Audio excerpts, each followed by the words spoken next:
And we are live, folks. Welcome to episode 3354 of the Survival Podcast. I have a great guest for you guys today, Jim Shockey, who I have followed for probably about 20 years. Very well known for his series on places like the Outdoor Channel, the Sportsman's Channel. Just an amazing guy with a great story, tons of stories, I would imagine. And we'll have him on in just a moment. We'll also be talking about his new book called Call Me Hunter. And I will let you guys know that if you are on Rumble and you're commenting, I do have another screen over here where I can monitor your comments. As always, if you have a question or comment for discussion, please go ahead and type the word question in all caps. That'll help me with my secretarial duties over here. Before we bring Jim on real quick, let's go ahead and hear from our two sponsors of the day. Above Phone is one of the newest sponsors we have here at TSP. I had their founder and owner on a couple weeks ago. I was so impressed with him. He asked if he could be a sponsor, and I said, just so happens that we're making room for a new sponsor. So we brought them on. Replace big tech with your own private ecosystem with Above Phone. You don't have to have everything you do on your phone at all times tracked. You can have absolute freedom from tracking, from censorship, what have you. It is just a great option. Learn more at abovephone.com. Next up, kind of sticking in this same mindset, how about Start9 Embassy Servers? These guys have been with us about 4.5, 5 years now. Start9 is an amazing company. They let you take back your digital sovereignty. Remember, MSB members, you guys get 9% off all the products at Start9. You get $75 off and Above Phone as well if you are a member. So check out and give our sponsors some love. And with that, I want to bring our special guest on, Jim Shockey. Jim, welcome to the Survival Podcast, man. Yeah, thanks for having me. Pretty cool sponsors you have. Yeah. We've been lucky as a podcast. We have some sponsors. We've been doing this 15 years now. We have some that literally came on board from the day we started taking sponsors that are still here. It's not a typical thing in the world of podcasting, but they are great guys and they support us. 15 years. I thought podcasting was invented like 2 years ago. No, Adam Curry is kind of the podfather, and we have one of the longest running shows out there, though. 3,300, you're 3354. So I'm glad to have you on, man. My pleasure. Let's, for people that maybe do not know who you are, let's kind of just introduce you. Tell us a little bit about your background and how you ended up in the world of outdoors and sports and making all these amazing videos and traveling the world. Like, Were you a hunter from the time you were a little kid? Kind of like I grew up in rural Pennsylvania. Deer meat was part of the yearly allowance of meat. Like my little sister didn't hunt, but we would get her a tag so that Dad could put a tag on the deer. So I grew up that way. Is that kind of how you grew up, or did you discover this like yearning for the outdoors later in life? No. I mean, I was born a hunter. My earliest memories, 2-3 years old, were collecting insects and bugs and turning over rocks. I mean, then mice and gophers. But I grew up in a trailer park just outside of Saskatoon, Saskatchewan, Canada.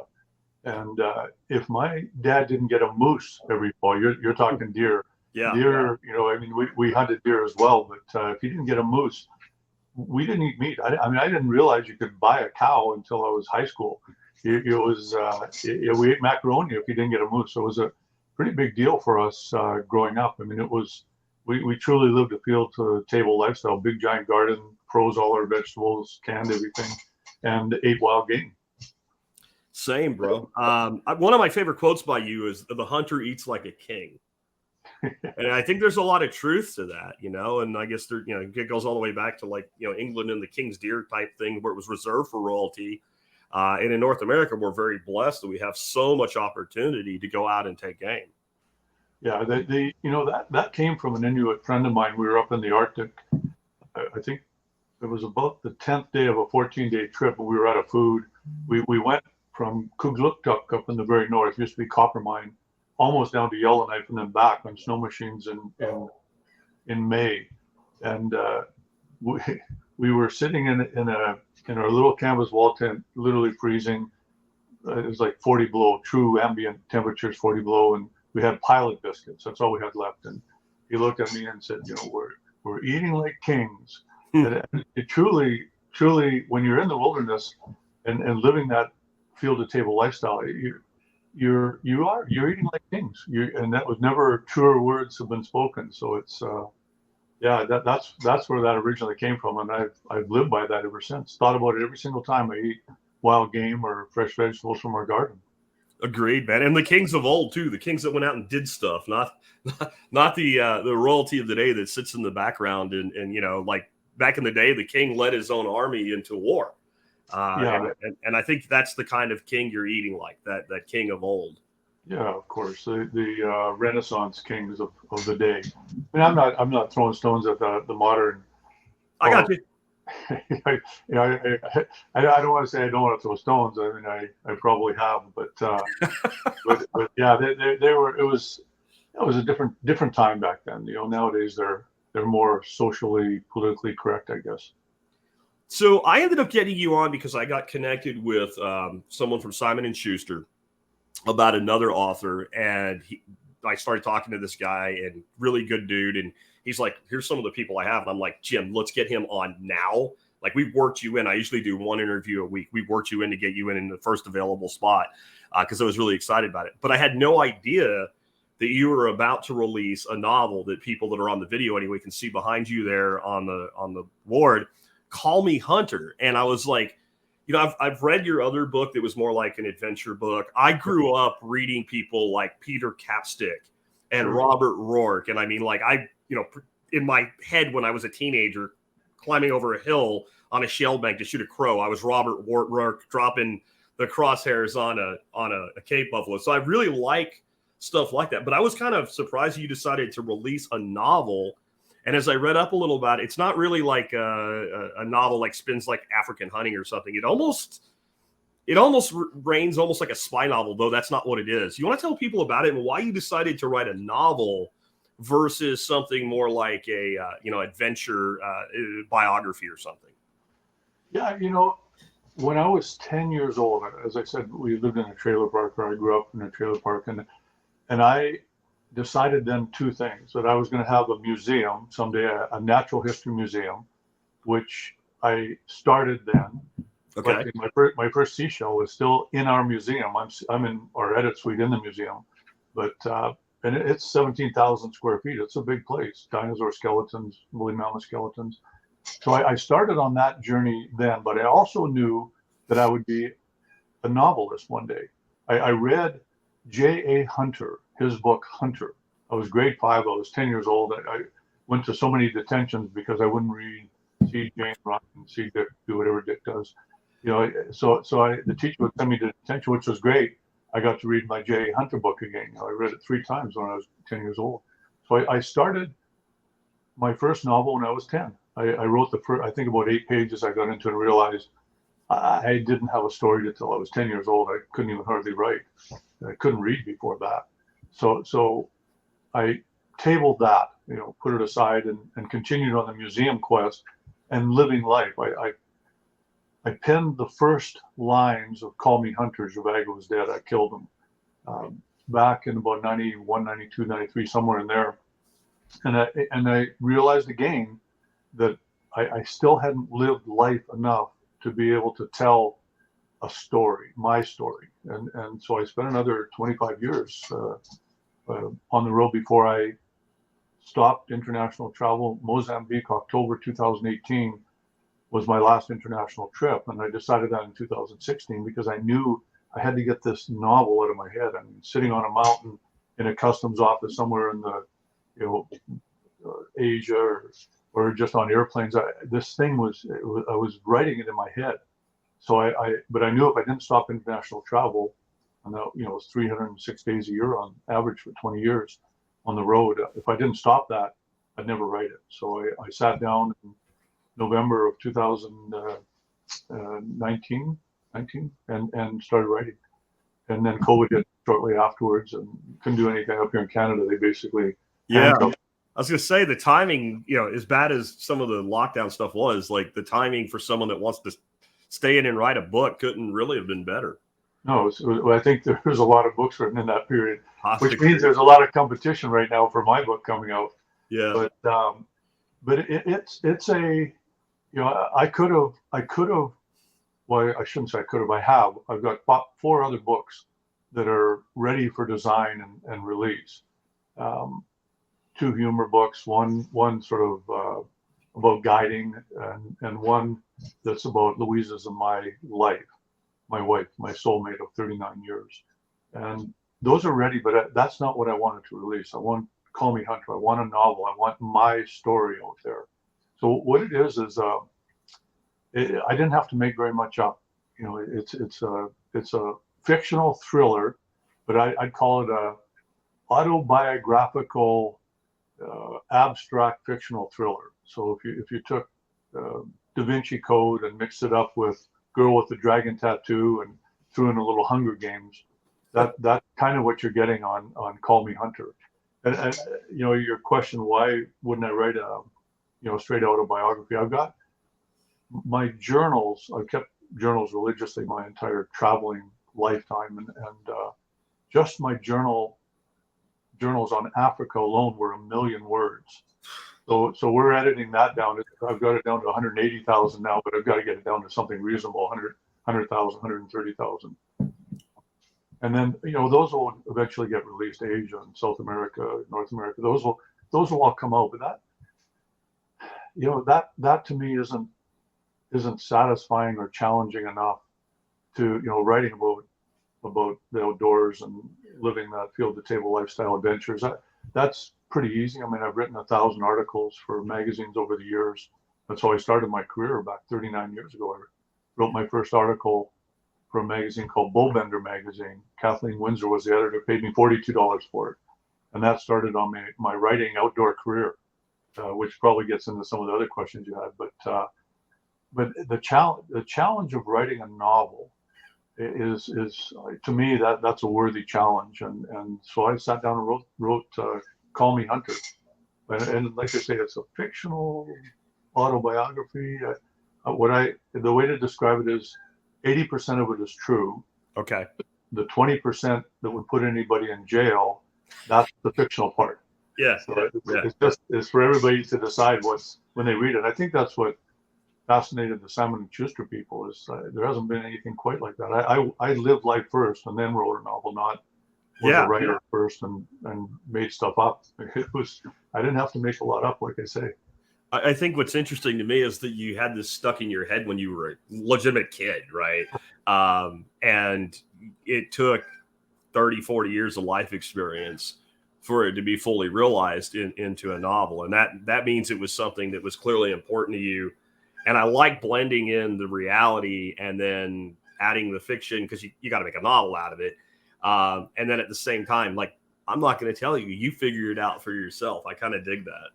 Yeah, I say that in the preface that just about everything that's in there is provable. Like it's there.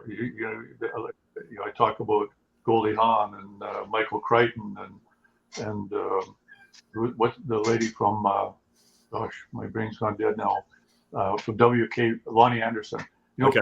people like that, I mention them, or Gene Simmons from Kiss, the character in the book who goes out and was drinking with Gene Simmons from Kiss. Well, ask him. Ask Goldie Hawn, ask Lonnie Anderson. Michael Crichton, you can't. And what I say is I would love for somebody, everybody to go ahead, Google it, track down, is this true? Is this true? And it'll be like quicksand. The more you struggle against being caught in the novel's hold, the deeper you're going to sink in that quicksand. And in the end, that people will have to decide for themselves. Very cool. But what's cool on this? I think that was put it in a slightly different genre than they're used to with the normal thriller, fictional thriller type novels. So one of the things I also didn't know about you is how big you were into like ethnocentric art, and that you literally have a museum at your house. That's not something a lot of people could say, but the art angle fits into this novel as well, right? And I know authors never want to give away too much about their book, but there's stuff out there that's already explaining that. So can you kind of talk about that, how the nature of this like art and art collecting actually fits in with this? Sure. Yeah. I mean, first of all, the museum is an actual museum. It's a 17,000 square foot. It's our children went to school. So Okay. I'm in a classroom right now. You can see by the lights. Yeah. This was a classroom in a school. It was built in 1961 and decommissioned in the year 2000. Our kids went to this school actually. So I bought the school. Okay. Rancher style, 17,000 square foot school, and it is literally filled with ethnocentric folk art forms and also natural history objects. So like I say, there's woolly mammoth skeletons. There's a huge collection of woolly mammoth tusks, matched sets of 230-pound tusks, and woolly rhinos and skeletons of narwhals and giraffes, and I mean all kinds of crazy natural history things. But there's also a bigger part of the museum is the ethnocentric arts. It's the Hand of Man Museum of Natural History, Cultural Arts, and Conservation.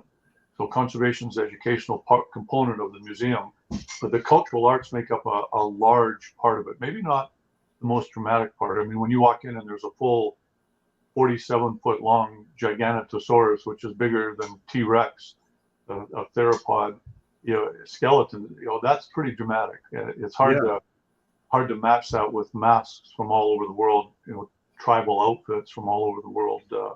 But that to me, it's one of the truest forms of art, the ethnocentric art. And whether it's, idiosyncratic, they can put their own influence and components into the art, but they're following an ethnic origin, an ethnic form line that to make it part of their culture. And when they're handmade like that, and they're made for ceremonial purposes, spiritual purposes, maybe just out of love, or maybe it's just to create art, the spirit of the person that created it lives inside that piece. And you can, and this is what the novel's about, is there's people that have a higher sensitivity to that know when the piece, when they say it speaks to you, it truly does. So when I traveled the world, I watched and I, these pieces, I know it sounds a little voodoo, but it's true. You feel it. I get people walking through the museum that are really switched on in that regard, and they feel the people that made the pieces, and they're gone now. So all that's left of their entire life is that's their legacy often. And they'll be in tears walking through this museum, just overwhelmed. The number one word people use to describe this museum. And we had 26,000 visitors last year to the museum, donation only as well. Oh wow! So it's that's what started me on that whole journey way back when, was at a very young age. And the novels, like I say, you read the novel. It's a young boy that's tuned into this type of thing. That's what I read on the kind of the summary on Amazon, where I should mention people can pre-order it right now as an audio, as a Kindle, as a hard copy. It's available. There'll be links in the notes for the audio notes for the show. If you're watching the video, there's a link down there. And if you click it this moment while we're live, it won't be there. We're not done yet. But once the live ends, about 30 minutes later, all of the stuff that Jim's talking about, all his social media links, his main website, all linked there. So make sure you guys check that out. I wanted to talk to you some more about like your background is just fascinating. Like I knew a lot of stuff about you because you put so much of your life out in the public space with your TV shows and stuff like that. But I didn't know that you actually were at one time a water polo player. And that you were like an Olympic level guy. You played on like the world championship team or something like that. And then like many athletes, unfortunately, in the 1980 Olympics, there was a boycott due to issues with the Soviet Union. And you didn't actually get to compete at that level, or in the Olympics, you competed at that level prior to. Like, how do you end up in Western Canada in playing water polo? Like, how does that work out? Well, I mean, two things. I was always a swimmer, so I'm an All-American swimmer. So I was in the NAIA conference, competing against American universities, going to a university up in Canada called Simon Fraser University. They gave scholarships. So I didn't want to leave Canada, but they would give me a scholarship to go to school. So I went there and I became an All-American swimmer. But after 2 years of college, I decided, and I'd been swimming since I was 10 years old. I decided, I've had enough of up and down a pool. Yeah. And I loved water polo. We played it as a kid in Saskatoon. It was more jungle ball than water polo, but I'm a fairly big guy, 6'3", and I could swim like a fish. And I got to say, I have a little mean streak in me, so water polo. Now I realized pretty quick that I was one of the smallest players in the world at that. Okay. So I had to be even meaner and faster than these other monsters that played the game. So I went to I walked on the Canadian national water polo team, and I played against the Americans, the national team, many times. It's in the novel. When I went to 2 world championships, 1978 in Berlin, and World Aquatic Championships in 1982 in Guayaquil, Ecuador. But 1980, Jimmy Carter decided to boycott because the Olympics were in Moscow and they just invaded Afghanistan. So we couldn't go. In 1984, the team asked me back, but they not asked me back. They said we had to centralize again, and I was at a point. I was 26 years old at that point, and I wasn't going to go centralize and train for 6 months before the Olympics in Ottawa. I had a life. I was getting married. I had future plans. I had a novel I had to write, and a life I had. A life to love. So I that's how I got on the water polo team. Was fast and had good hands and good game sense and a little bit mean. Like I say, one of the smallest players in the world. We used to play a version of it in the Army, and it was like no rules, basically. Like guys like me that are short and stocky, I would grab the guy with the ball and sink him. And let go of the ball. Like I know that's not a sanctioned maneuver, but it does toughen you up. Like you get in the water with other people, and it's kind of a combative sport. I loved it. There's a lot of behavior that's very animalistic in water polo. I mean, you punch a guy, well, that's fine. You punch him, but how hard is he going to punch you back? So, are you prepared? And that was one of the things I was always all in on that. You want to hit me, I'll be prepared, because I'm coming at you with every single thing I got, every ounce of power.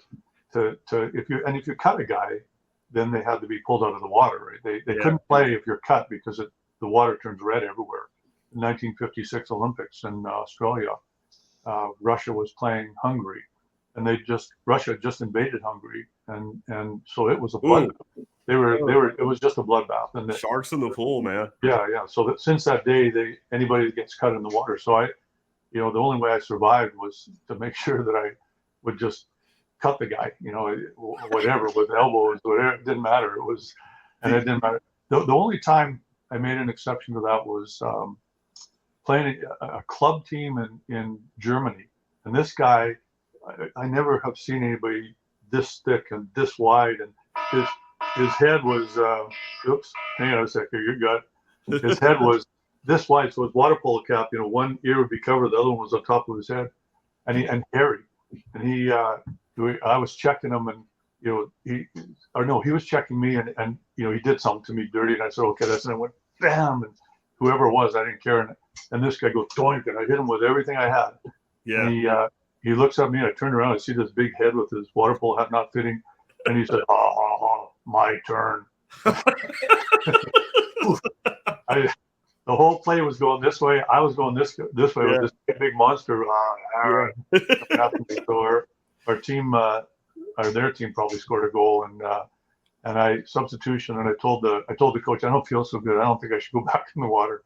And that was the only time I chickened out from a fight in those days. But he would. The original F around and find out game, right? Like if you F around at a 9, you find out at a 9. That's I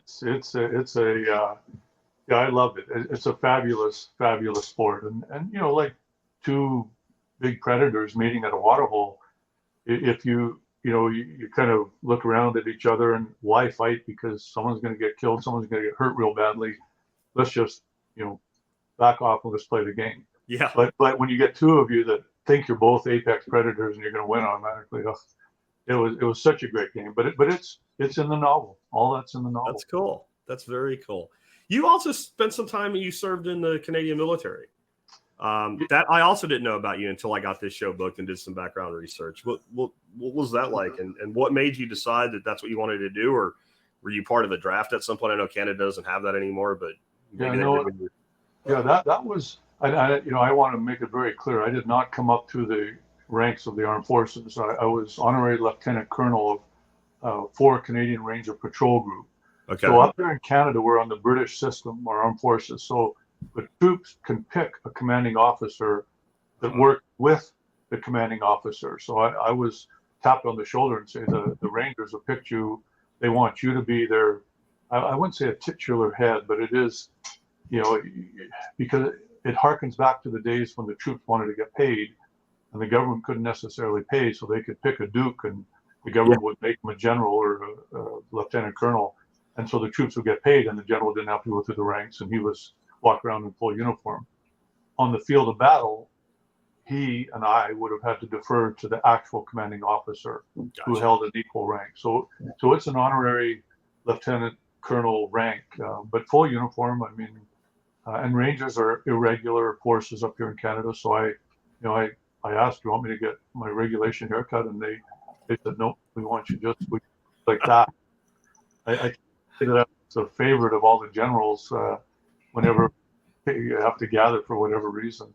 But I served, you get a 3-year term. It takes an act of, or an ordinance council of our federal parliament, the Minister of Defense to sign off on it. And in fact, the Queen of England back then has to sign off to be able to do that, because essentially you're moved into the armed forces at a level, at a, commanding officer level. So yeah, I spent 6 years, but do not for a second, anybody out there that actually served, thank you for your service. And I'm not in any way saying that that's what I did. I did go over to Afghanistan with your American armed forces at one point prior to that.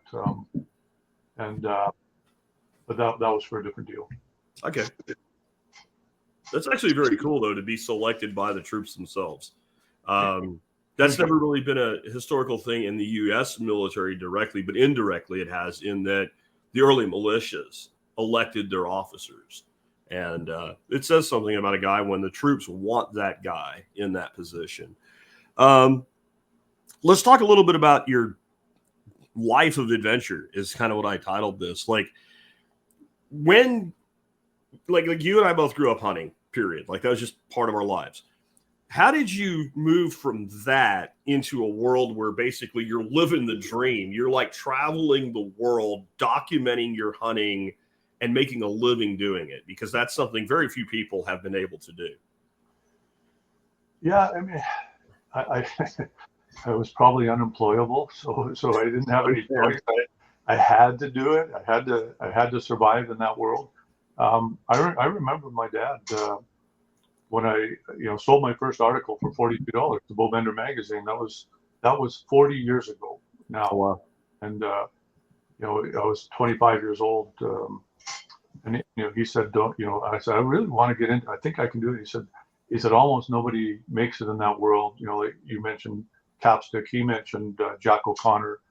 He said, there's, everybody wants that, but almost nobody ever gets. Or why would you pick something that you're doomed to fail at? And that, he said, go get a real job. And I think that, probably just being a bit of a rebel. I said, no way. There's no way. I'm going to make a go of this. So and because, I didn't have any other skills except doing what I love and who I am, and you get one life. So why would I get golden handcuffed to a job at the mill or the mine? It didn't make sense to me. It's my life. I want to live it. And so and it didn't take a lot of money at the start. $42 was a lot of money, and I could hitchhike I've hitchhiked with full guns and backpack with a mountain goat on my back up to northern BC. And I had my, with my profits from my article, I bought a little camera. So now I could do articles with pictures. And if I guess. I mean, I'm not, if I have any talent, it's probably writing, making stuff up or telling stories. And I remember at that time that the articles were headed towards more how-to. I grew up with Ruark and Capstick, Death Yeah. in the Long Grass. These are things that I grew up with. J.J. Hunter. I mean, this was adventure and super cool.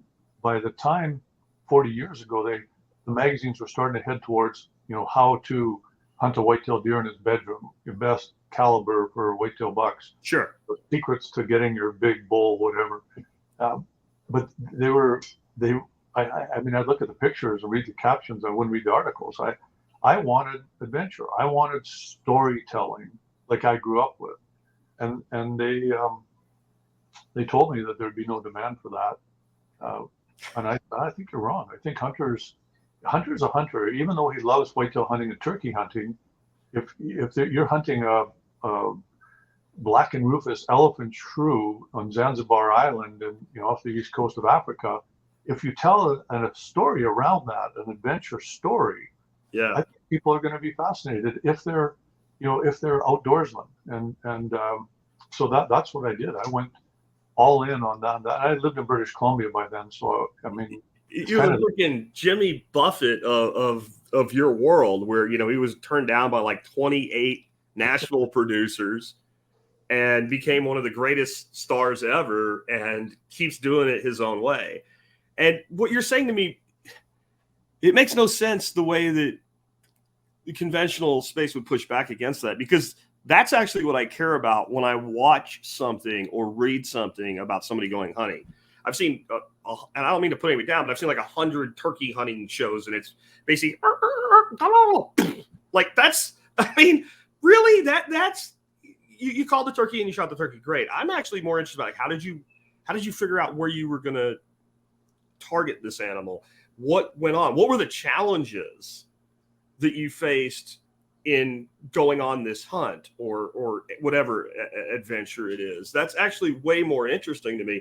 And you mentioned people like Jack O'Connor or Capstick or Rourke. Like, that's what they wrote about.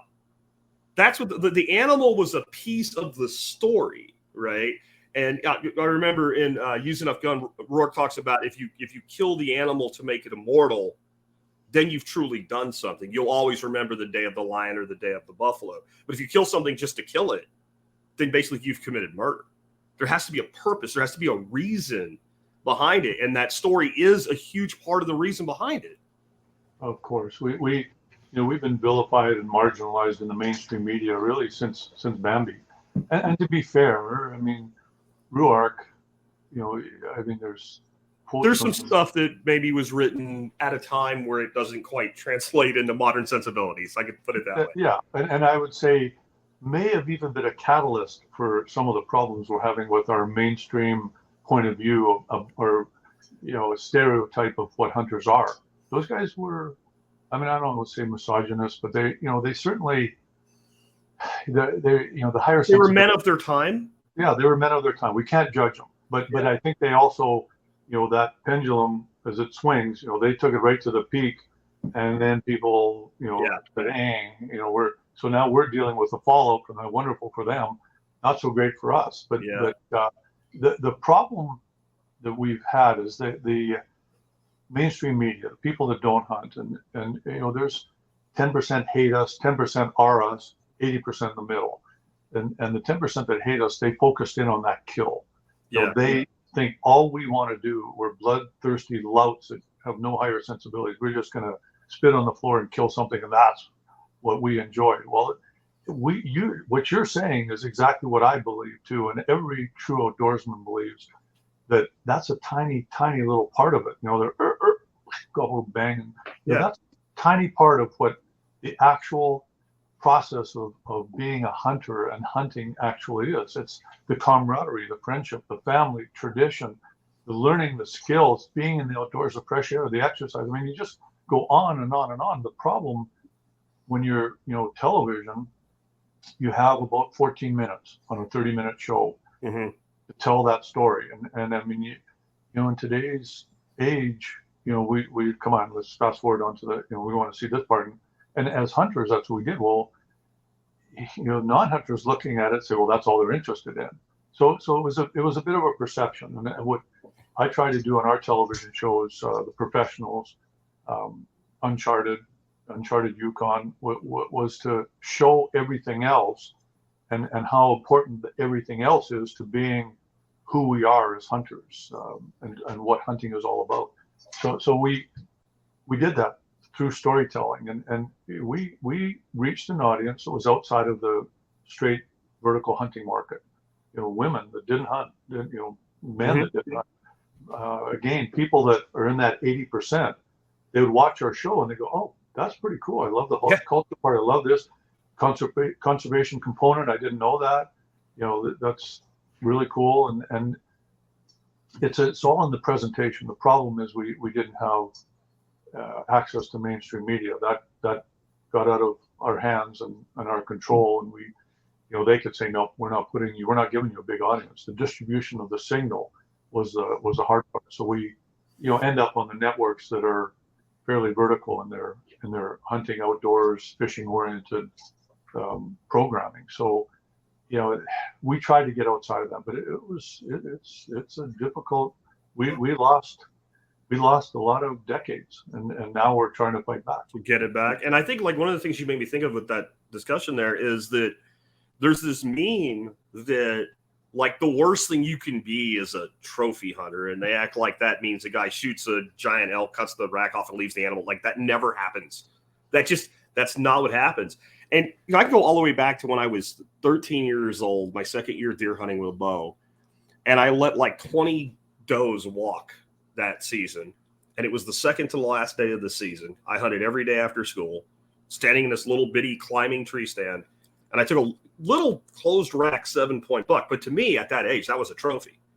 And I'm like, so if the trophy hunting is bad, but I let over 24 does walk, if I just wanted to kill an animal, then the second day of that season, I would have taken an animal.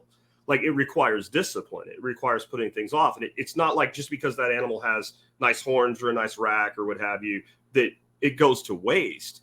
It's actually being willing to work harder for something because it's unique and because you do want to do, Rourke's words, to make that day something that lives forever in your mind. Yeah, the term trophy, and when it's added with hunting, has been hijacked. Yes, you are 100% correct. We all know that. You're basically trophy, by definition, is a memory of an event or an accomplishment, and so that's what that little rack meant to you. Was it's a trophy because it's, and which I'm 51 and I still have it. Sure, right? I still have my first one from when I was 14. There you go. And that's it's a trophy, but the term has been hijacked, and it's been they've added all these derogatory meaning to it. I don't know that trophy at this point in time is a hill we want to die on. Yeah. It's selective hunter, right? It means the same thing. It's just the connotation of trophy hunter, as I said, has been hijacked, and I don't think we're ever going to get that back. So I try to steer away from that, and I mean, you can explain it just like you did. Yeah. You and I both get it. Everybody listening probably gets it. But that because there's been decades of this trophy bad in mainstream media, I just don't think that's a battle. It's not a hill that I would choose to die on. Let's call it selective hunting, call it something else, and go with the flow. There is a real movement to ruin language, I think, in a lot of situations where people don't like a thing, so they will damage the language itself. And I think sometimes pivoting to just something else, we just won't call it that, actually does make a lot of sense. I say, if there's a hurricane coming, you can be an oak tree or you can be a willow. Willow, yeah. Which one? One's going to be standing up and one's going to get tipped over. Yeah. Okay. So yeah, we got to take the beating, but. And even if the willow gets stripped, it grows back in the next season. Yeah, I like that analogy a lot. Can we talk about some of the different methods of hunting that you've done over the years? Like many, you've hunted with rifle and a bow, but you've done some things that are a little bit different. One of the things that I really have started to get into a lot lately is some of the new air guns are pretty amazing. I'm also a huge fan when it comes to rifles of 357 carbines. They're just, to me, one like a little sweet spot. And I've actually used your video where you killed a pig in debates about that, where they're like, it's undergun. I'm like, okay, this is the same slug at half the speed it comes out of a carbine. This pig dropped like a hammer. Your argument is invalid. And then people always say placement. Oh, that's always the case. But what attracted you to like adding big bore air gun hunting to what you do? Degree of difficulty, challenge. You said it when you turned down 20 deer, second last day of the season, you got your buck. Yeah. I spent 36 days last fall sitting on deer stand every single day, 36 days. And, morning from dark to about noon, then I'd take 2 hours to go check trail cameras and then back on stand. And I finally got the single deer I was after, turned down lots of big ones. So you want the challenge. And for me, rifle, I started with air gun. That was my first Slavia air gun. 177 caliber shooting pellets, and I hunted everything up to jackrabbits with that thing. Slingshots. I used all that, bow and arrow back then. And as I, grew and got some age under me, my father allowed me to use a 22 rimfire. And then I eventually graduated to a shotgun and a rifle. And I used rifle because I think, in the beginning, it was really important to me what I got.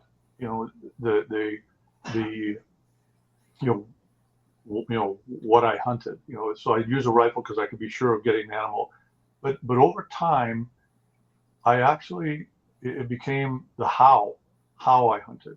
So I put down my rifle and never used it other than guiding for self-protection when I had clients. But I switched to muzzleloader because I love the challenge. It was everything like bow hunting. I could sneak up on the animal 40 yards, but if it wasn't a perfect angle for a bow hunt, it was where I was there, I could still take the shot with a muzzleloader. So muzzleloader was the perfect choice. The how became more important than the what I got. And then as I gained just age, wisdom, I'm not sure, experience, it became the why.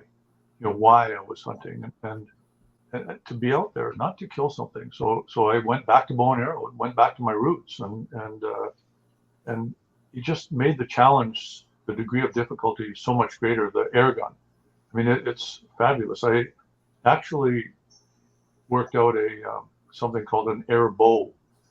Benjamin, I believe, made it for years. Maybe they still are, I don't know, but the lack of energy, bow and arrow has a lack of energy too, but it kills them within 3 steps if you hit the animal right. So I figured, well, why not do the same thing with air gun? And I drew it on a napkin actually and said, if we did this and this and this, and the Benjamin people made that up, and an amazing piece of equipment. It's probably not legal in a lot of states because the bow hunters don't want it. Yeah. Crossbow hunters don't want it. Yeah. Because it makes it, 8 shots and deadly accurate up to 100 yards. I just wanted more challenge. I wanted more time in the field. The perfect hunt for me. Well, here's the difference. Excuse me. I grew up with my father and his brothers. For them, the deer was a hamburger running across the field. That's all it was. That was the total value of that animal was the meat that you got from it. So if they could be done opening morning, by 10 a.m. and have it all butchered up and be back at work by noon, that was a great hunt. Sure. But it never, to me, the animals always meant a lot more than just meat. And I don't think that's defensible in the long run to say we hunt for meat. Yes, you eat it, but I don't think can be the reason you hunt. It has to be a spiritual reason to survive, the attacks, because there's too many holes in that one. We hunt for meat, really, in today's world. It's the most expensive meat you'll ever buy. Really, yeah. And that's fair enough. We eating like kings. Yeah. The most expensive meat that you can get is our wild game because we're prepared to pay that to know what we're putting in our pie bowl. Yeah. But Dad, for me, the hunting was far more important to make it last. So that's back to your question, is why I went to increase the degree of difficulty so that it increased the time of field, which is what I loved. More stories, more love in the outdoors, more fresh air, more exercise, more camaraderie, more family time. So yeah, it's more difficult the better. I think the converse is why so many people today stay away from a lot of what we call primitive methods, archery, etc. And it's not that they don't want it, and it's not that they don't want the time. There's so many people today that, they work a job or they run a business like I do, and we just don't get away that often. So when you can get away for a 4-day hunt, it's really a 3-day hunt. And then you're going to introduce a bow into that. It drastically reduces the odds of success. And I don't think people so much are concerned that it reduces the odds of success. It's that might be the only long weekend that they get away that at that point. Because when I was a kid and I had so much free time, I could be in that tree every single day of the season, and it made it a lot easier to make that decision. Because there's something primal about the bow that, to me, I haven't experienced with anything else, in that you're more aware of yourself in that moment before the shot than you are at any other time in your life. You make the mistake of wearing a wristwatch that ticks like I did when I was a young kid, and that deer doesn't even hear it. But all of a sudden, you hear the ticking of that watch like it's inside your ear. You hear your heartbeat. You can damn near feel the hackles on the deer come up when he knows something's wrong. And it doesn't really exist to me. And now maybe there's something I'm missing, like a speared an outlateral or something, because I've never done that. But any other, like, I've hunted with air rifles. I've hunted with black powder. I've hunted with rifles. It's all exciting in its own way. But something about so many things can go wrong between the time that bow comes up and that arrow gets released. And that animal has the advantage in every meaningful way. And there's really nothing else like it. But it's a much more difficult thing for people to make time for in 2023, I guess, than it was maybe in 1975. Sure. Let's face it, it's really nice to have wild game barbecue in the middle of winter. So if you get 4 days, 3 days, use a rifle. There's still, what you're introducing on that is a degree of difficulty, a challenge based on time. I spent 36 days in a stand because, that's kind of my job, is to just do what I do. So that's not the same as somebody who's got 3 days. Yeah. Their challenge is far greater. Maybe they're hunting, I was on our own private ranch, not high fence, but still, I'm on our own ranch. Most of my hunting here in BC and in the Yukon is public land, but there's people that they hunt public land with other hunters everywhere. I hunted Missouri one year, and I had, on private land in Missouri, 13 different hunters walked by me while I sat in my tree stand all day long. They come by, how you doing? It's private land, and I know you don't have permission, but there's no places to hunt, or not as much land as what we need. So the degree of difficulty, should I have been using a rifle? Yeah, darn rights I should have. I might have got a deer that time. Yeah. So a degree of difficulty doesn't mean you have to degrade the ability to reach out and touch a deer at 200 yards. That can be what it means. 200 yards, maybe you have to shoot 300 for your degree of difficulty. So it's just, and if again, it's a luxury. It's a luxury to be able to spend time out in the wildlands, and it, that luxury, desire, you measure desire, that'll tell you accomplishment. If you want to spend more time, you have to have a bigger amount of desire. And I like I said, you have to adjust your life. Yeah, make it your life. If that's really what I think it was Willa Cather said that if you could measure desire, you'd be able to predict accomplishment or achievement. I think is what she said. And that's I had a big level of desire. So, but everybody's got different things they desire. I didn't care about a fancy new truck back in the day, so I never got golden handcuffed to a loan. Sure. I never had to work, but if I didn't get it, who cared? I was driving or hitchhiking using my crappy old Ford Ranger. No offense to everybody that drives crappy old Ford Rangers, but I just made sure that I just lived my life to do what I love doing, which is being outdoors. I get a lot of questions from people, and I don't know, growing up the way I did, I guess I just figured the average guy knew a lot of this stuff. And then you realize, I grew up in, my childhood wasn't perfect, but that piece of it was actually pretty unique and rare for the 1970s and 80s, to grow up as a kid that could go home, grab a 22 and run up the hill. Like that was not, to me, it was like, I grew up, everybody was like that. So I thought the world was like that. And I started doing the show. And when I would talk about hunting, I would get these questions of like, how do I get started? And that's such a hard thing to answer because, well, where are you?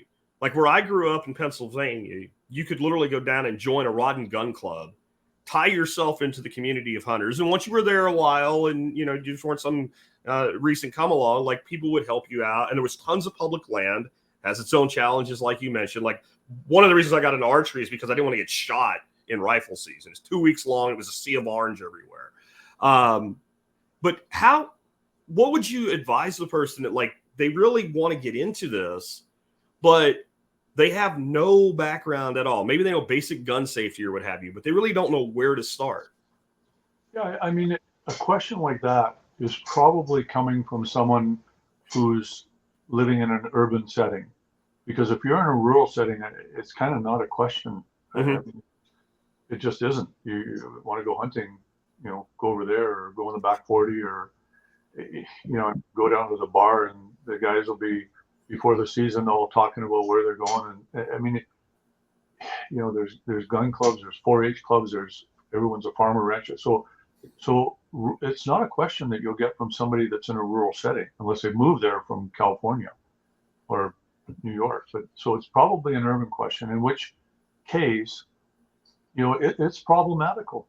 I mean, there's how many 8 billion of us in this world, and you know, just speaking North America wise, how many people, you know, Vancouver's 4 million people, Toronto is probably 4 million, Montreal. I mean, that's where the majority of Canadians live, is in urban. Mm-hmm. And yeah, it's fair enough. How would you get hunting?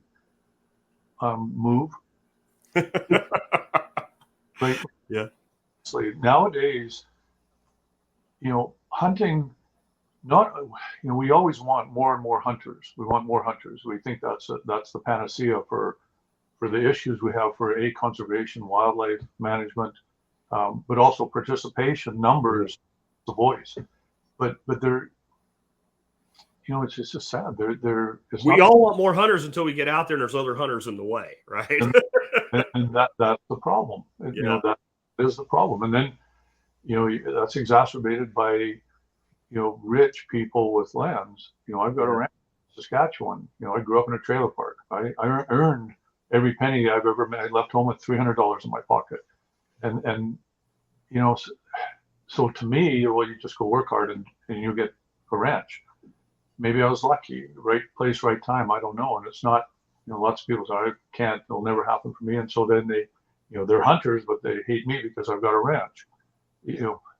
And what's the solution on that is to go back in time to the 70s. I mean, we take our 22 to school and go straight out afterwards looking for rabbits, gophers, whatever. We didn't even think it was. We put a gun in the rack of the window. It's just how you lived. But so you want that back? Okay, go back in time. Well, that means getting rid of how many 100, 200 million people? Well, that's not going to happen. It's not reality. So how does the urban person become a hunter? Move. Find people that will let you hunt their land to a degree. And like, I think one of the things I've always advised people is, everyone wants to shoot a deer or an elk or a bear or something. Go hunt squirrels. There's tons of places you can hunt squirrels. And there's tons of landowners that might say, like, I'm going to charge you a deer lease to hunt deer. But if you want to hunt small game, sure. And I think one of the problems people have that are maybe in this zone is they think of squirrels like the little tree rats that you see at the city park that are used to being fed. You know this. You get up in the mountains and you're hunting a squirrel with a 22 in the timber before the leaves fall. It is one of the reason the success rate is so high is because there's so many of them. It's not because it's easy. I'm sure you've done the hat trick where you throw the hat behind the tree because that sucker's, you know, stuck up to the tree. Yeah. And you see just a little tip of the head and you're like, is that tail or is that how that's head? And you know, and it gives you so many of the skill sets: scouting, stalking, learning to move quietly, learning when you set up to sit on a stand, to do basic things. You know, again, I'm trying to remember that not everybody grew up with this. Like, you need to clear all the leaves around that tree you're going to sit down. So when you move, you don't make noise. Sure. Right. So there's like, to me, that's like one of the soft spots. I guess the other place is, you know, take a guided hunt. I know that can be expensive, but there's some really reasonable, like I hunt a ranch down in South Texas that they have such a lopsided doe to buck ratio that they get conservation permits. And I'll go down there and take 2 doe and a, something like an exotic doe or something. And I'm under $1,000 to do that. And to me, then you're getting the experience and all. You're not, the problem, I guess, when I'm trying to get people started is they're going to sit in a box blind and wait. And there's some real good in that, because there's that contemplation time, the thinking, and what else you see that you're not going to take. But it's not the same as learning how to track, learning how to scout. And that's something that gets, I think, missed, because even if you're an elk hunt in the Rockies or something, the guide has got that part down and you're just kind of along for the ride. It can be very physically challenging, but you see what I'm saying? Like, it's, yeah, I mean, even as you're talking, I'm thinking back on my answer, move. Most people will say, I can't move. Again, to me, it's a measure of desire. You can move because you're handcuffed unless you're in a cage. You can move. To me, that's how I think. I want that, so I'm going to go live in a rural setting, make friends with people that have land, and be able to go hunting because that's available. But again, I think part of the problem is people want to drive a Rolls Royce for their first car. Mm-hmm. I want to go get a big buck. I want to do what I see on TV. See Lee and Tiffany doing. Well, a doe. What are you actually after here? The experience of the outdoors, which you're getting on your doe hunt, sitting on a stand. That's part of hunting patience. Yes, and you're going to see once. I say it's like diving into a still pond. The waves go all over and you make a big mess. But if you sit still in that pond, eventually it calms down and nature starts to go back to normal, and you're there in it. It takes a couple hours sometimes. Mm-hmm. Then you see the squirrels and you see the rabbits, you see the chipmunks doing whatever they're doing, the birds flying around, insect, bugs, whatever. That's all part of hunting. So it is part of hunting. It doesn't teach you the skills of tracking or actually seeing in the woods, but it's part of it. Patience is a big part of hunting. Slowing down, putting the cell phone away, and paying attention to what's out there. So, yeah, it's a when people want to start at the top nowadays, because we all kind of expect that in our world, it makes unrealistic expectations. And squirrel hunt, I grew up, like I said, with my pellet gun, trying to get whatever, rabbits and gophers and anything. I mean, I brought some of the most horribly, disgusting creatures home for my mom to cook up. But that's how it started, and I've eaten them all. I mean, gophers are good. I've eaten groundhogs. I mean, groundhog hunting was a big thing in PA. It was a good way actually to get permission, because everybody shows up 2 weeks before hunting season, asks the farmer if they can hunt his farm, and he's just like, I don't have time to talk to you right now. But we would drive around in June and July and spot groundhogs, and then go find the farmer that owned that farm and say, hey, we're groundhog hunters. You've got a groundhog out there. Can I shoot it? And generally they would say, oh God, I wish you would. Yeah. Because this is, again, back 70s and 80s. And most of the farms, even that grew row crops, they had cattle as well. And cattle fall in holes and break their legs. So that gave you a chance to be out there when nobody else was. And it also gave that farmer a chance to observe the way that you behaved. You didn't leave trash. You were, ethical. You were mindful of the direction you were shooting. He knew he wasn't dealing with a bunch of yahoos that were going to show up drunk at noon on the first day and go pitching through the woods, banging trees and stuff like that. So yeah, there is something. We ate everything. I grew up trapping too. I mean, I ate raccoons. You didn't throw away meat. That just wasn't a thing. You just didn't do that. About anything you might kill because of trapping that you wouldn't eat was a possum. Like anything else, muskrat. We ate muskrat all the time. I've eaten them. They're not bad. I mean, It's probably not eating like kings exactly, but no. But it's not bad. I've eaten them down in New Zealand as well. But yeah, if we're hungry enough, we'll eat anything. And you go get whatever the limit of squirrels in a day. That's it. You're provided for your family, probably for 3 days. Yeah. So it makes great stew. Rabbits, if you're out there too and see a rabbit. I mean, so yeah, we just have to set our sights more realistically. If moving isn't an option, desire's not that high, you can, like you say, go out there earlier, which is kind of a way of moving. Yeah. Don't be watching football games, get out there earlier, and baseball, on the weekend, go help the farmer, give them something in return instead of just asking them to give you. They worked hard for that land. That's been in the family for generations, maybe, and they're basically doing you a favor by letting you go on their land. Mm-hmm. So do them a favor. Like it just makes, to me, it makes common sense, and it's just what you do in urban settings. Maybe not quite so much in urban or what you do in rural settings. Maybe not quite so much in urban settings. Well, and find that urban rural fringe a lot. The small game, that's what makes that great. Like we used to take a 38 special case and glue it to an arrow shaft. The days before they had judo points and stuff like that, we would shoot rabbits with those. Well, you can do that in a lot of places that you can't discharge a firearm. Sure. Right. So then shooting a rabbit with a bow, you want challenge, and you want to learn to become a hunter. Like that animal's entire life is based on not dying. That's its only thing that it really wants to do, is not die so it can make more rabbits. That's it. And so it's everything on the planet that's bigger than it will eat it. And it knows that. And now you're out there with a blunt stick and a bow. And so, take those challenges on, I think. I mean, that's the only way I've really been able to do it, because I can't fire off a 300-word email to somebody that tells them exactly what to do. Right? It's not doable. Yeah. And you still get the experience every time. And I've said it over and over and over. And I don't care if I'm out there hunting a rabbit or I'm hunting a moose or a Cape buffalo. I get the exact same feeling. I'm just as excited on that rabbit getting close enough with a bow and arrow. I mean, it's the same feeling. So, like I say, driving is driving. Maybe not a Rolls Royce, but it's Volkswagen. Still it's driving.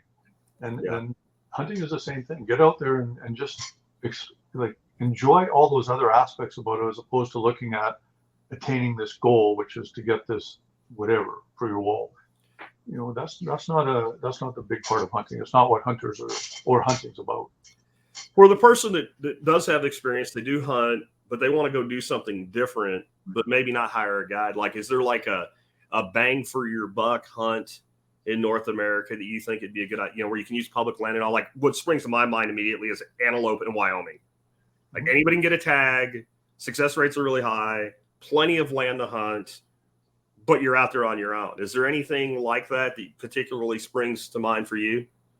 Well, up here in Canada, really bird hunting is about all you can do that way. Okay. Ducks and geese and upland game. You can, but if you're going to go after big game, in most of the provinces, you have to be guided, or at least you have to be with someone who has a guide's license, whether it's a Class B or C or whatever they call it, permit to a company.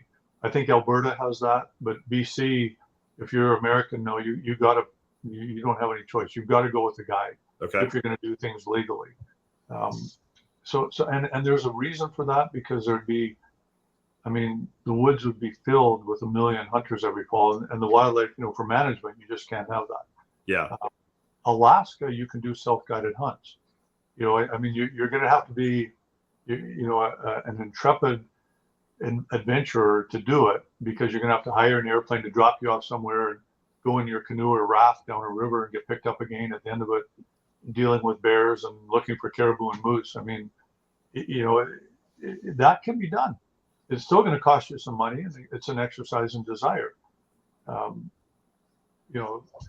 was it said, Samuel Butler, there is no need for desire, but desire, and it'll come to me. But desire's need is how you measure desire. If you want to do it, you can do it. You can go out to Wyoming. You can do that self-guided antelope hunt.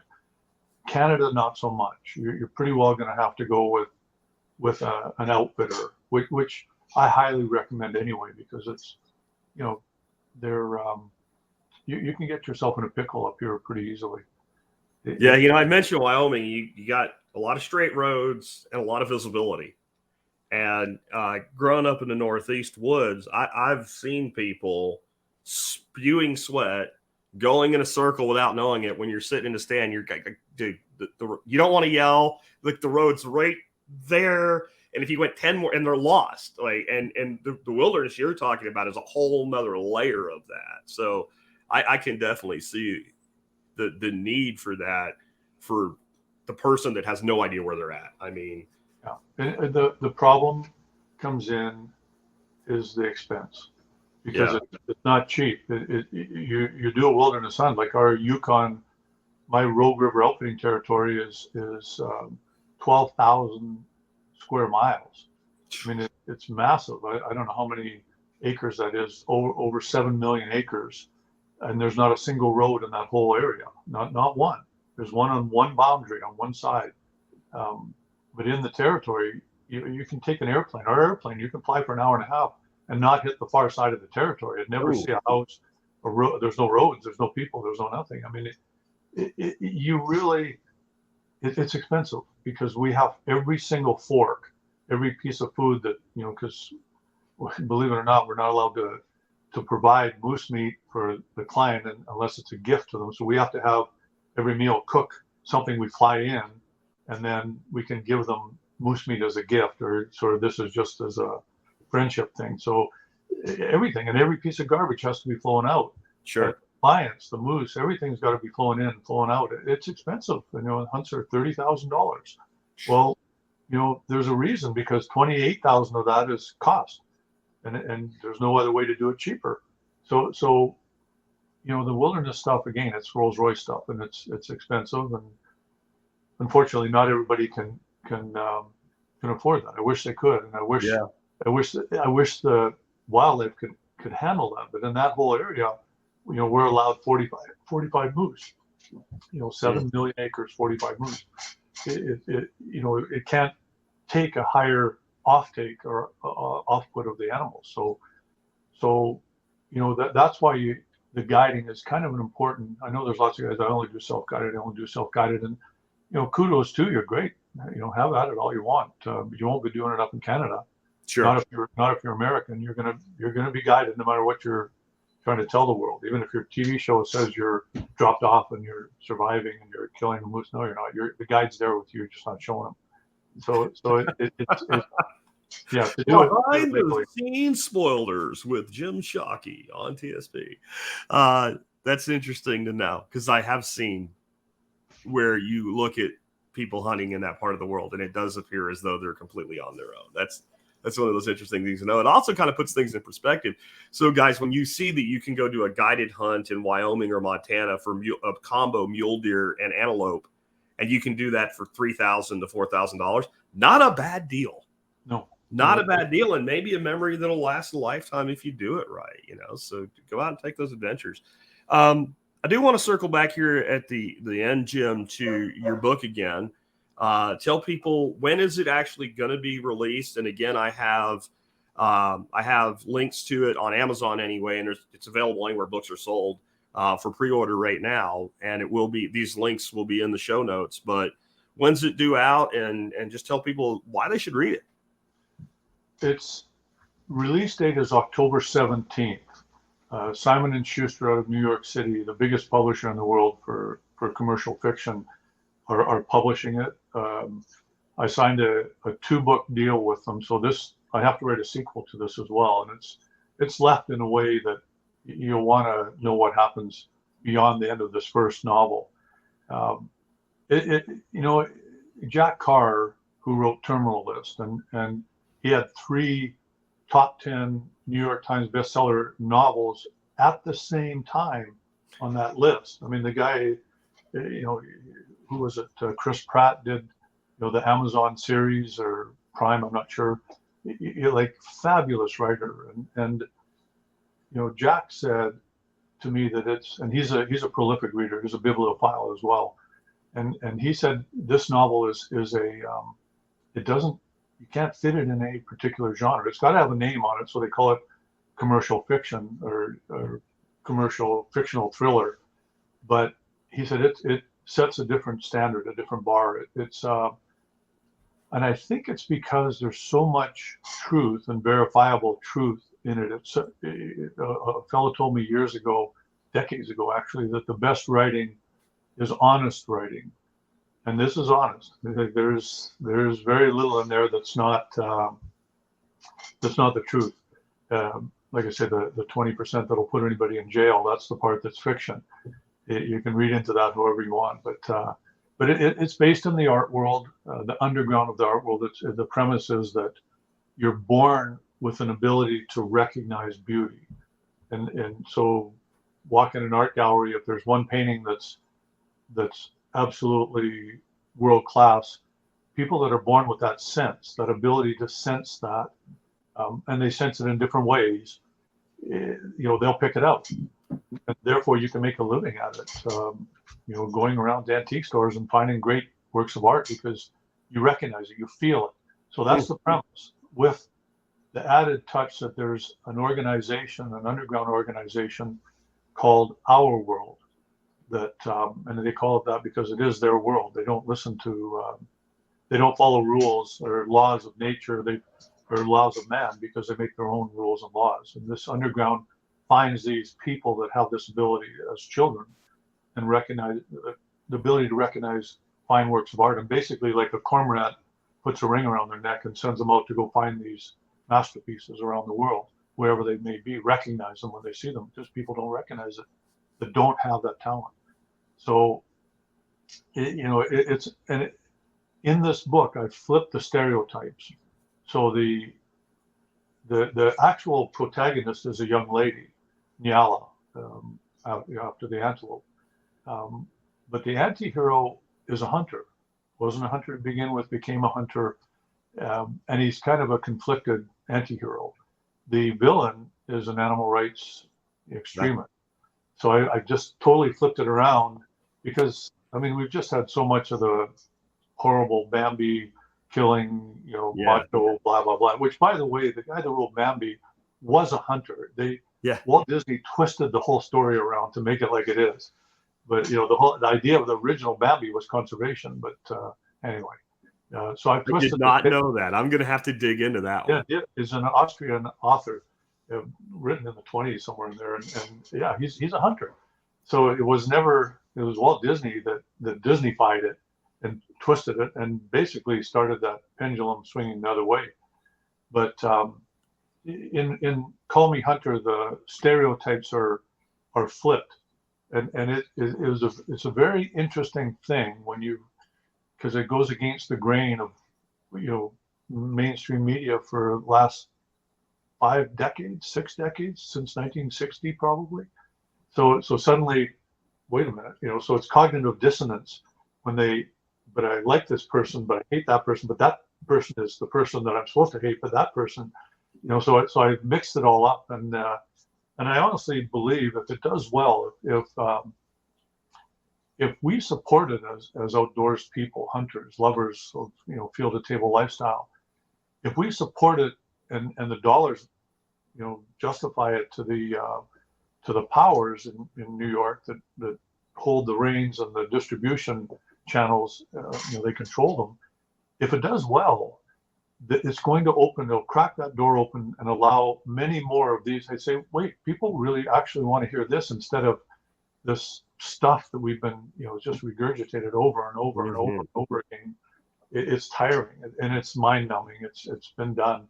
So now it's flipped, and it's an interest. It's interesting. It's like, if we can show there's a demand for that, I honestly believe that this could be that catalyst that shifts it back again. Jack Carr, his character is a hunter, uses a bow and arrow.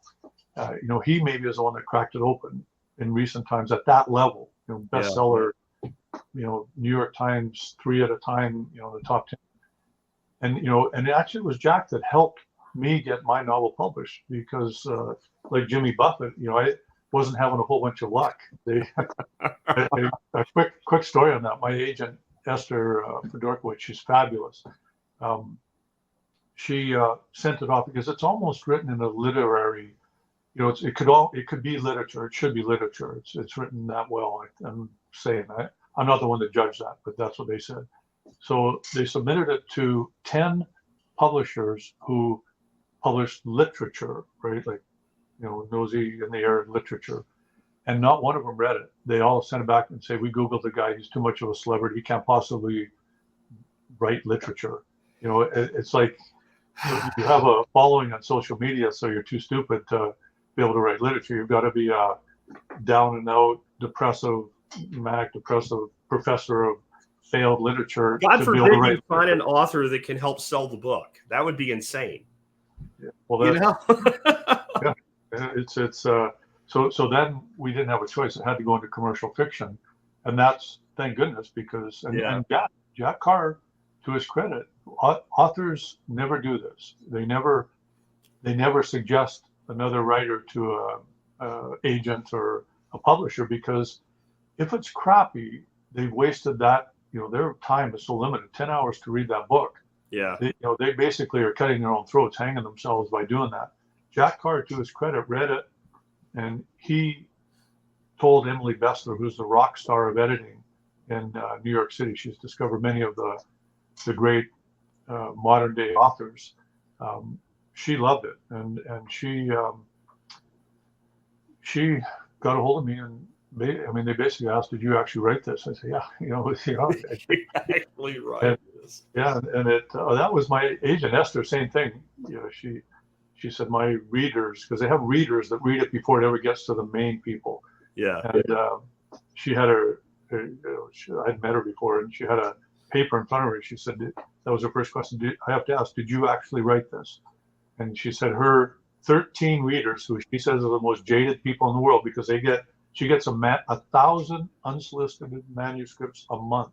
Wow. So they have to read those 13, and they're like, another crappy novel. Yeah. Someone thinks they're Hemingway, and they're not. And they had 13 check marks and signed this guy up, the next great writer. That was on her note. She showed me and she said, so, I haven't read it yet, but we're signing you. So this is what it is. So I think it's, it's wonderful that Jack Carr supported it. And I do believe this novel, if we all support it, and then it's not for money, because it works out to about $1.50 an hour for me over the time of writing. I understand. Yeah, but I think it'll make a big difference, a positive difference in the non-hunting world's perspective of hunters and hunting and the field-to-table lifestyle. I truly believe that with all my heart. No God. Well, here's what Jack Carr said about it: astoundingly original, relentlessly paced, and purely authentic. That's from that guy. That is a pretty high margin to hit. So I wish you well with it. I've already pre-ordered my copy. I'm going to suggest that people here do the same. I actually ordered the audio version because it fits well with my active lifestyle, and I can listen and multitask. Thank God for audio, because I've built my whole career on it. We have about 150x reach in audio that we do over video, and I think it's because people can multitask. So that's available. There's the hard copy. There is the Kindle version. It's all available, guys. Go out there. And I agree. I think this is it's kind of subversive tactic. Let's take a novel and use it, and then hunting is a topic within it rather than a book on hunting, because the 80% you're talking about will probably never buy the book that's about hunting as a standalone, right? But they'll read a novel. So I wish you really well with it, and I hope my audience goes out and picks up a copy. Man, thank you so much. This has been, I've been doing this 15 years. I've had a lot of different people on. This is like top 5 in 15 years to have you on. I really appreciate you making the time to be with us today, Jim. Wow, that's high praise. Thank you very much. It's been an honor. I look forward to being back on someday down the road. Try and make it top 6. Yeah. Let's have you back, bro. I mean, anytime you want to. Your guy at Simon has my contact info. You should have it now as well. When the book actually is released, if something else comes up, something you want to talk about, it's an open door. Perfect. Appreciate that. Thanks for having me on. Thank you, Jim. All right, guys. Thank you for tuning in today. Really fantastic guest. That really was one of the best interviews I've ever had, and one of the people that I was most excited to find out that I actually could get on the air. So big thanks to Jim, and definitely consider picking up his book. Remember, one of the ways you can help support us around here is start your online shopping at tspaz.com. Jim and I talked about when you hunt, you eat like a king today. You guys know I'm big into cooking. I think it's a huge part of a self-sufficient lifestyle. Just so happens one of my favorite cookwares are on sale today at Amazon. The Lodge Carbon Steel Seasoned Skillets are on sale, like 20% off for like everything they make. I've gone to carbon steel above a cast iron because it's lighter, it heats up quicker. If you cook it with gas, to me, it's a hell of a lot easier to gain control of bringing temps up and down. And it's always a good deal. Lodge is American-made, great product, and you can get it today, again, for 20% off. There's a write-up. There's a link in the notes. All the good stuff as usual. And remember, if you start your online shopping at tspaz.com, no matter what you buy, you help us out as long as you start your shopping there. Also consider becoming a member of the MSB. Remember, guys, that's how I really pay the bills around here. That's how I've been able to do this show for 15 years. There's a ton of discounts that come with it. Several of the discounts alone would cover your membership for multiple years. Check it out. Just go to survivalpodcast.com and click on members. Tomorrow, I'm bringing community member, about fourth or fifth appearance on the show back, Joel Riles from Fortress Canine. We're going to be talking about protection dogs. We're going to be talking about homestead dogs. We're talking about core canine obedience. He's an amazing dude with a great story, so make sure you tune in for that. And with that, I will catch you guys tomorrow with another episode.